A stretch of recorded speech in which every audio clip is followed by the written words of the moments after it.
Kryetari i Bashkisë së Tiranës, Erion Veliaj, i cili ndodhet në paraburgim, është bërë baba për herë të dytë. Bëhet e ditur se bashkëshortja e tij, Ajola Xoxa, ka sjellë në jetë djalin e tyre të dytë. Ndërkohë SPAK i ka dhënë leje Veliajt që të takojë fëmijën e posalindur në maternitet, shkruajnë mediat në Tiranë. Erion Veliaj ndodhet në paraburgim që prej shkurtit 2025.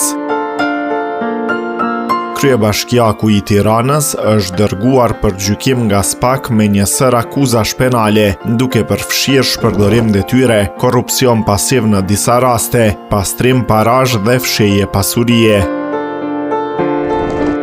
Dosja hetimore përfshin gjithashtu bashkëshorten e tij dhe një sër biznismenësh e subjektesh të tjera. Kujtojmë që çifti janë edhe prindër të një djali tjetër, i cili ka ardhur në jetë në vitin 2018.